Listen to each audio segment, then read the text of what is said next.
Hi loves, welcome to my channel. Thank you so much for being here. My name is Tara and today I'm going to be doing a review of the Jaclyn Hill X Morphe Vault Collection. I've actually had this collection for about 2 to 3 weeks and there's just been so much drama and so much confusion about this launch and these palettes. Are they good? Are they bad? Are they patchy? Are they pigmented? Obviously because I've had this for quite some time. I've seen some of the reviews. I've seen some of the questions. There was drama when it first launched. They pulled it off the shelves, refunded people and said, hey, we're going to reformulate it. I don't know what that means. I don't know how quick you can reformulate, hundreds of thousands of palettes. I can only imagine, but here we are. Now all my palettes do say V2, so I'm imagining that means this is version 2. I purchased mine from Ulta. There's a lot of inconsistencies with the reviews. Some people say it's good. I got a good palette. Some people say it's bad. I got a bad palette. Some people say it's patchy. Some people say it's creamy. Some people say it's pigmented. So I do want to kind of see for myself. I'm not going to be setting underneath my eyes, so we are going to be trying to avoid fallout because I'm trying to go out for date night after this. You feel me? I'm trying to be cute. And I'm gonna prime my lids and set them the way that I do in like 85% of my videos. Yeah, I think I'm gonna do one palette on one eye, one palette on another eye until we go through all 4 palettes. I'm not entirely sure if I'm gonna keep this as one long video or if I'm gonna split it up. We'll kind of see how the filming goes.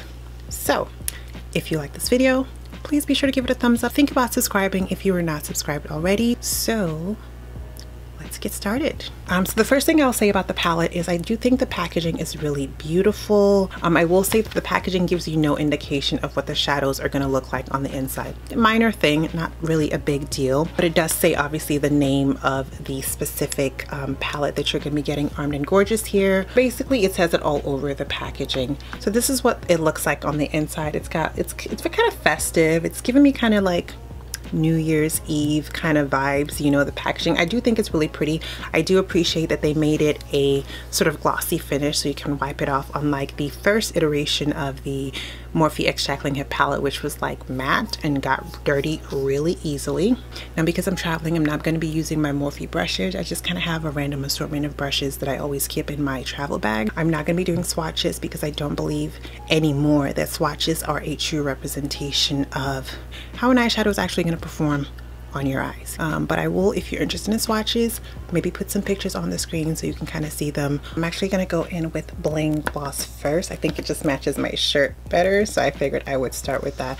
I primed this eye with the LA Girl Pro Conceal, set it with my Sacha Buttercup setting powder, and this does come with the mirror. They all do. So let's just let's hop in. So the first color I'm going to go in with is Hush Hush. I'm just going to take this on a fluffy brush. That's what that's looking like. I'm gonna pop off the excess because like I said, I don't want any fallout, and I'm just going to push and see. Now I am a woman of color. I am a black woman with deep dark skin. This color does not work in the crease for me, and that's just the facts. But I've started, so let me just sweep it through my crease, see what it looks like once it's blended out. Okay, that's a little too ashy for my taste. I'm going to use the same brush and I'm going to go in with Sparks. And my new preferred technique to prevent fallout is to kind of push the product in first and then go in and kind of buff it out later. Okay, that's showing up. And I gotta tell you guys, there's a lot going on sort of in the beauty industry, especially with makeup brands, where we expect everything to be super duper pigmented. Now that works for some people. For other people, it doesn't work. I sometimes prefer to build up a color. I don't necessarily want to go in and bam, color on my face, and it's a little bit harder to blend out. So depending on what kind of palette you like, what kind of pigmentation you like, you kind of need to tailor your expectations. So far, this pigmentation, it's looking okay. It's showing up. I kind of wanted to shelf all the preconceived notions about the palette, how it works, all the drama surrounding it, and just, see how it works for me. So I'm bringing this in a very rounded shape because I'm going for a halo eye today. It's showing up. I think it looks really pretty. All right, this is a Wet n Wild brush. I'm not going to put any color on this brush. I just want to blend out those edges. and see how it blends. I'm gonna build that up a little bit more. So that is something to note. When you apply it, it looks like this. When you blend it out, it does not look like this. And then go back in with that Wet n Wild brush and just focus on the edges so we don't lose that pigmentation. All right, we were able to keep a little bit more of that pigmentation this way. I'm going to place a little bit on the outer third of my eye and on the inner third. I'm not experiencing a lot of fallout at all, which is good. I'm now going to go in with Mystic. This looks like a really deep purple. I'm curious to see how this is going to look on the lid because this is more of like a deep burgundy red, but it's registering a little purple on me.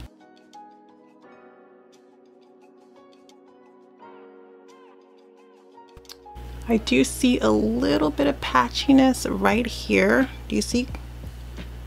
I'm looking at the camera and I'm like, what is that? So let's just go ahead and put a little bit more shadow in that area and just kind of pack it all around. Yeah, it wasn't seeming patchy at first, but I'm trying to see how this is gonna layer. Yeah, there's something going on. I mean, you guys can see it. I'm gonna zoom you guys in a little bit so you can kind of see what I'm talking about.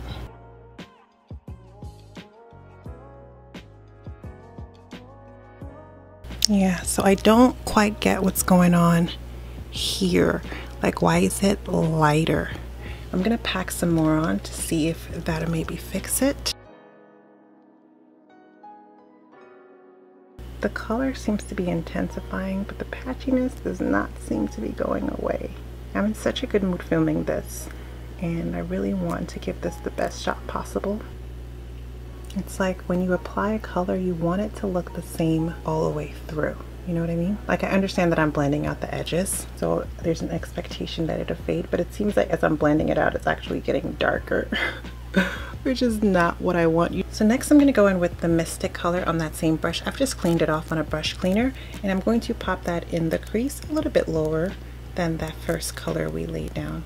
I will say that I'm not experiencing much fallout, which is very, very cool. I've become so accustomed to fallout these days that I'm like, whatever, but this is nice. So I'm barely tapping it and it is picking up a lot of color. I mean, they do appear really pigmented on the brush and actually on the lid. You might have to, you know, pack it on a little bit, but again, I do that with all of my shadows. So this is gonna go a little lower in the crease. And we're gonna see if that impacts the look at all. What I want, because in the palette, this is obviously a darker color than this. So I want it to give me a little bit of depth in my crease. And now I'm just going and blending it into the first color, the Sparks color. And I'm also taking a little bit of that into my inner eye corner and into the outer third of my eye. It's doing this weird patchy thing right in this area and I don't get it. It's like when I blend the way that I normally blend, mind you, it just gets, well, you can see. Okay. All right, it's looking a little patchy here.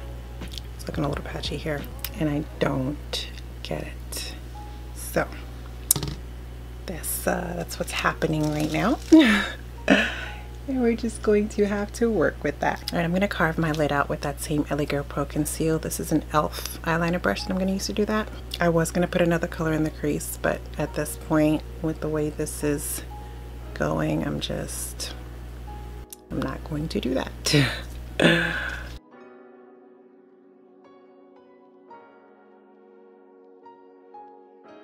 Alright, so now I'm going to go in with a Rockstar and I'm going to pop that on the outer and inner third of the eye, kind of blending it in with the other two colors that we laid down. And then with the flat brush, I'm going to pick up, I'm going to pull some of Gem. Gem is kind of a purple purple shimmer that's got a little bit of a blue undertone in my opinion. I'm going to pack that all over the lid, stopping just slightly before I get to the crease.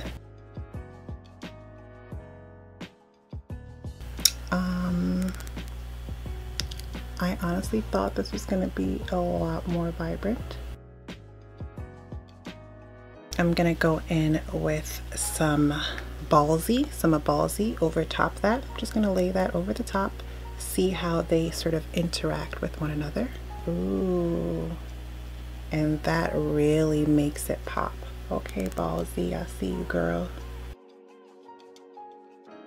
So that's ballsy on top of that. I think that looks really pretty together. And then with a really super small detail brush, I'm going to pick up Glitz and Glam, and I'm going to run that along the tops of that crease, or rather at the base of that crease. And also right at the bottom. So the shimmers do seem to be performing quite well. I was a little disappointed with Gem. I thought it would have a little bit more pop, but layered with Ballsy, I think it's quite pretty. That is really pretty. That is really pretty. I'm not a fan of the patchiness, but overall I think the look looks quite nice. So I'm going to go in with this same brush. I think that I'm going to go in with Rockstar, and I'm just going to smoke that along my lower lash line. And I'm making sure to connect it to the outer third of my eye as well.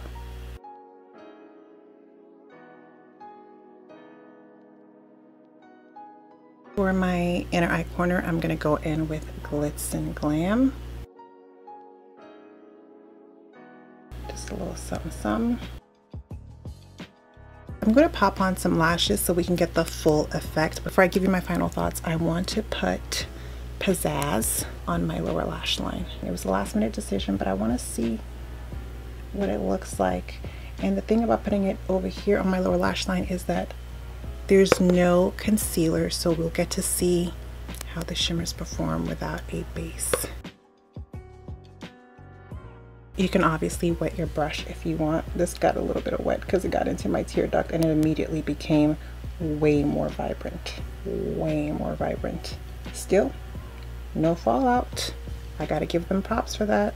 Ooh, that looks really nice on the lower lash line, guys. Lastly, I'm going to go in with Buried Treasure, and I'm going to place that on the outer third of my lower lash line. This is a really interesting color. In certain lights, like I'm looking at this right now, and it looks a little foresty green. I turn it towards me and it looks a little bit more brown and coppery. Just to add to that smokiness. So I think I pretty much used every color in this palette. This wasn't my intention. Okay.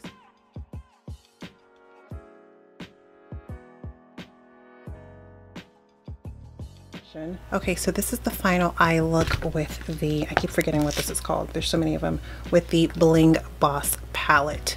Now obviously there are some pros and there's some cons, so let's talk about the pros first. I think that the colors are pigmented, they show up, they are really beautiful.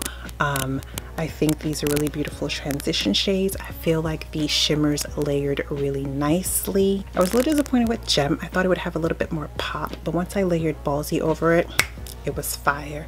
Now the cons, obviously the patchiness. I tried, I worked, I blended, I switched brushes, I switched shadows, and it just, for whatever reason, remained patchy in this outer corner. I just couldn't get it to go away. I do feel like they could have done a transition shade between these two, between this and the dark shades, that's a little bit more brown girl friendly, because this is a transition shade that could work for somebody with a lighter, paler skin tone, but on somebody like me or darker, it's going to be extremely ashy, and these are really dark, so there's really nothing between these three shades that I can use to blend up towards my brow bone. Obviously I can get a shade from another palette, but this is, you know, this is a standalone piece, so that would have been nice. So yeah, apart from the patchiness, I gotta be honest with you guys, I think this, I really like the look. I would like to recreate it with something that's not patchy. And also, I think the shimmers were really beautiful. Shimmers are kind of an easier sort of eyeshadow to kind of nail. I did apply some of Buried Treasure onto the outer third of my eye. I'm not seeing a lot of that shimmer coming through. It just looks like a really dark sort of matte shadow on a scale of 1 to 5, 5 being the highest, 1 being the lowest. I think I would give this is going to be a 3.5 for Bling Boss.